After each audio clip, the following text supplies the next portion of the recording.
एक बार की बात है, एक घने जंगल में भोलू नाम का एक चंचल और हमेशा खुश रहने वाला बंदर रहता था। भोलू को पेड़ों पर उछलना, फल तोड़ना और जंगल के दूसरे जानवरों के साथ खेलना बहुत पसंद था।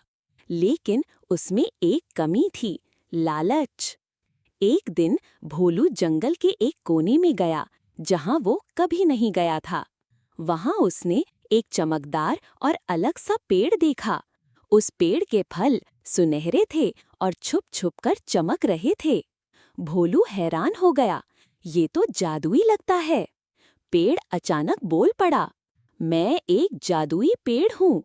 जो भी मेरा एक फल खाता है, उसकी एक छोटी इच्छा पूरी होती है। लेकिन याद रखना, एक दिन में सिर्फ एक फल लेना। भोलू ने एक फल तोड़कर खाया और सोचा, काश मुझे एक बड़ा सा केले का गुच्छा मिल जाए। और तुरंत उसके सामने केले का गुच्छा आ गया। भोलू खुश हो गया। उसने पेड़ का धन्यवाद दिया और चला गया। अगला दिन भोलू फिर आया।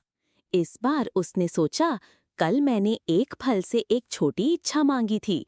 आज 2 फल खा लेता हूँ तो 2 इच्छा पूरी होंगी।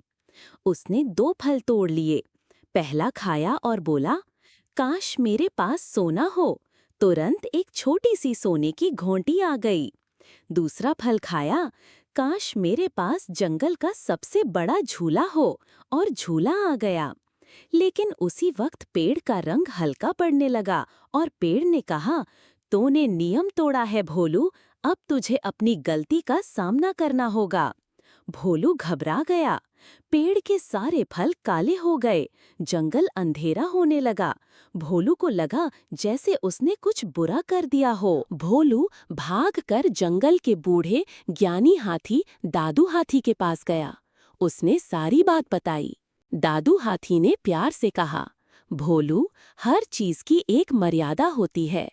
लालच इंसान या जानवर दोनों को मुसीबत में डाल देता है। तुम्हें माफी मांगनी चाहिए। भोलू तुरंत पेड़ के पास गया और रो कर बोला, मुझे माफ कर दो, मुझे अपने लालच पर शर्म है। मैं वादा करता हूँ कि कभी नियम नहीं तोड़ूंगा। पेड़ ने हल्का सा मुस्कुराया। उसका रंग वापस चमकने लगा। माफी मांगने वाले को मैं कभी खाली हाथ नहीं भेजता। अब तू सीख गया है। पेड़ ने एक और सुनहरा फल दिया। इस बार वो फल सबसे बड़ा था और उसमें से एक रोशनी निकली। उस रोशनी से भोलू समझदार हो गया।